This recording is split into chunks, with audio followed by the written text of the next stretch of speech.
आज पांडेसर के गायघाटा इलाके में बूथ नंबर 35 में हम लोग डोर टू डोर अपनी पार्टी का प्रचार कर रहे थे। जब डोर टू डोर प्रचार कर रहे थे उस समय गायघाटा के लोगों ने बताया, हम लोग भी जानते हैं कि एक वो इतिहास हुआ करता था गायघाटा का कि आसनसोल हो, रानीगंज हो, जामुरिया हो, कहीं भी आप हारीपुर गायघाटा का नाम जब लेते थे तो बहुत इज्जत के साथ लोग आपका सम्मान करते थे।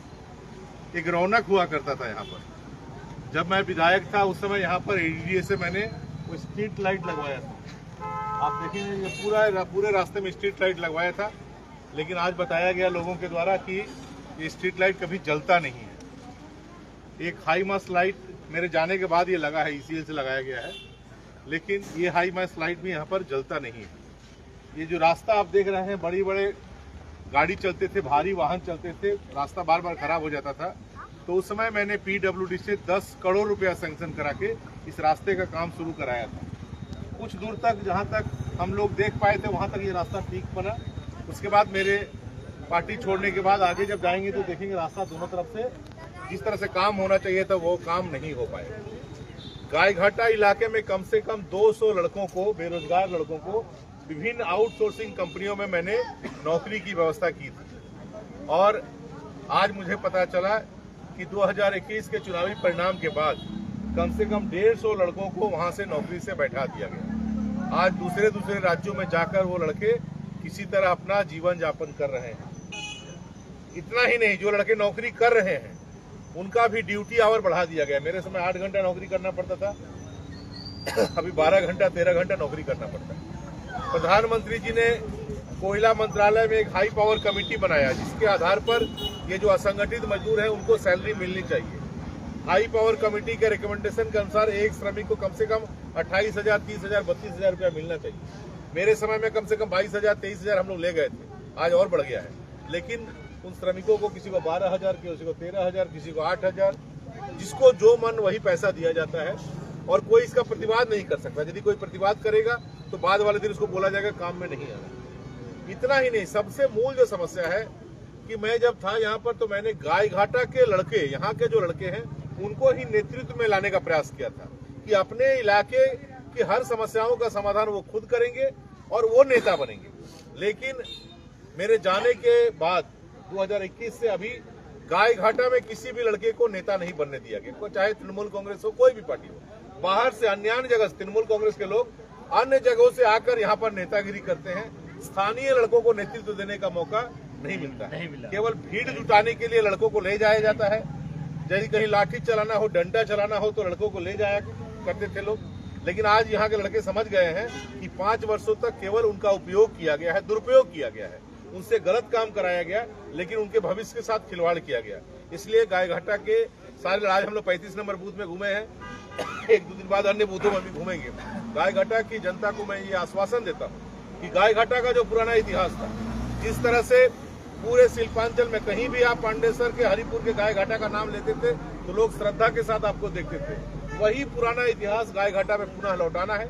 और जो लड़के बाहर चले गए हैं, जिनको नौकरी से बैठा दिया गया है, हमारी सरकार बनने के 15 दिन के अंदर सारे लड़कों को पुनः उनका जो काम था वो उनको काम वापस किया जाएगा। और इतने दिन तक जो लड़के पैच में काम कर रहे हैं, जिनको हाई पावर कमेटी का सैलरी नहीं दिया गया, जब से वो काम कर रहे हैं, जब से उनका हाई पावर कमेटी का सैलरी बंद कर दिया गया, वो पूरा पैसा जोड़कर उनको दिलाने का काम हम लोग एरियर बना के, बाकी जो एरियर होता है वो भी हम लोग दिलवाएंगे और सारे लड़कों को पैसा दिलवाने का काम हम लोग। बहुत अच्छा बात। और सबसे बड़ी बात कि आने वाले दिनों में गायघाटा का नेतृत्व, इस इलाके का नेतृत्व गायघाटा के हमारे साथी करेंगे। बाहर से कोई आकर यहाँ पर नेतृत्व नहीं करेगा। यहाँ के लोगों के दुख दर्द को समझने का काम, दुख दर्द की समस्याओं का, यहाँ की समस्याओं के समाधान का काम यहीं के लड़के करेंगे, गायघाटा के लड़के करेंगे और उनके हाथ में ही इस इलाके का नेतृत्व रहेगा। और वो तो मैं देख ही रहा हूँ, नाली, पानी, ये सब तो अवस्था खराब है, चारों तरफ देख रहा हूँ। मैंने क्या करूँ, मैंने कोई उपाय नहीं है, इसलिए लोग रह रहे हैं, ऐसी स्थिति बना दी गई है। लेकिन मैं ये कहने के जा रहा, तृणमूल कांग्रेस को मैं ये कहने के आया हूँ कि आपने गायघाटा की जो स्थिति बना दी है, और मैं ये आश्वासन देता हूं कि भारतीय जनता पार्टी की सरकार बनने के बाद 1 महीना के अंदर गाय घाटा की स्थिति हम लोग इतना सुंदर बना देंगे कि लोग यहाँ पर आके अपना सेल्फी खींचेंगे, गाय घाटा को इतना सुंदर हम लोग बनाएंगे। और ये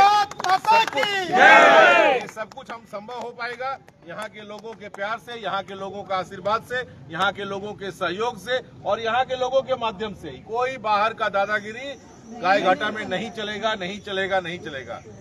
बाहर के लोग आएंगे और यहाँ से अपना केवल अपने पैसे कमाने के अस्त्र के रूप में यहाँ के लड़कों को व्यवहार करेंगे। वो दिन अब लद गए, आने वाले दिनों में वो दिन हम लोग बर्दाश्त नहीं करेंगे।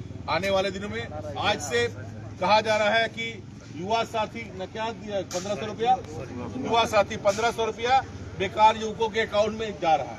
मैं बहुत खुश हूँ कि जब तक ये पैसा नहीं मिला था तब तक शायद लड़कों को लगता था कि 1500 मिलेगा, 1500 मिलेगा, 1500 मिलेगा। मैं युवा साथी जिनको 1500 रुपया मिला है, मैं उनसे कहूंगा कि 1500 रुपया यदि अकाउंट में आपके आ गया है तो 2-3 दिन बाद आप बैठ कर थोड़ा सोचिए कि 1500 रुपया में आप क्या क्या कर पाए, ये 1500 रुपया आपके किस काम में लगा। ये थोड़ा सोचने के लिए मैं युवा साथियों से निवेदन करूंगा। 1500 रुपया देकर आपके सपनों को छीना जा रहा है, 1500 रुपया देकर आपके अधिकार को छीना जा रहा है। भारतीय जनता पार्टी का मैनिफेस्टो आने दीजिए। युवा साथियों के नौकरी की व्यवस्था, उनके कम से कम हर एक युवा साथी कम से कम रोज 1000 रुपया यानी महीना में कम से कम 26,000 रुपया उसके घर में आए, जिससे कि दुर्गा पूजा के समय, छठ पूजा के समय एक नया साड़ी खरीद के अपनी माँ को जरूर जाके दे, अपनी दादी को जरूर जाके दे। ये खुशी यहाँ के युवा साथियों को भारतीय जनता पार्टी आने वाले दिनों में लौटाएगी।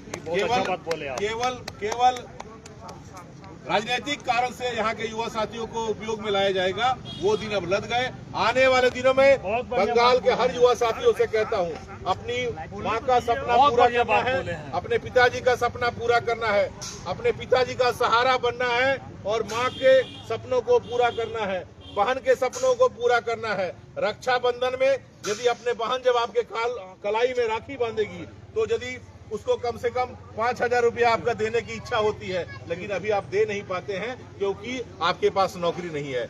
मैं कहता हूं 2026 का जब रक्षाबंधन होगा, 2026 का जब रक्षाबंधन होगा तो जो भी यहाँ पर रहने वाले युवा साथी हैं, जब उनकी बहनें उनके हाथों में कलाई बांधेगी, कलाई में राखी बांधेगी, तो पॉकेट से 5000 रुपया निकालकर बहन की हथेली पर देंगे और कहेंगे कि ये हमारा प्यार है। और भारतीय जनता पार्टी सरकार आने के बाद मैं इस काबिल बन गया हूँ कि माँ के लिए छठ में साड़ी खरीद रहा हूँ, माँ के लिए दुर्गा पूजा में साड़ी खरीद रहा हूँ और बहन के लिए राखी में 5000 रुपया उपहार भी दे रहा हूँ। इसके साथ साथ बहनों की सुरक्षा तो है ही। इन सारे सपने को पूरा करने के लिए पूरे पांडेसर के युवा समाज से, पूरे आसनसोल के युवा समाज से मैं कहूंगा कि भारतीय जनता पार्टी को समर्थन करें। भारत माता की जय, भारत माता की जय, भारत माता की जय। बीजेपी जिंदाबाद, जिंदाबाद, जिंदाबाद। नरेंद्र मोदी जिंदाबाद, जिंदाबाद, जिंदाबाद। नरेंद्र मोदी जिंदाबाद, जिंदाबाद, जिंदाबाद। नरेंद्र मोदी जिंदाबाद, जिंदाबाद, जिंदाबाद। बहुत बहुत धन्यवाद, बहुत बहुत धन्यवाद।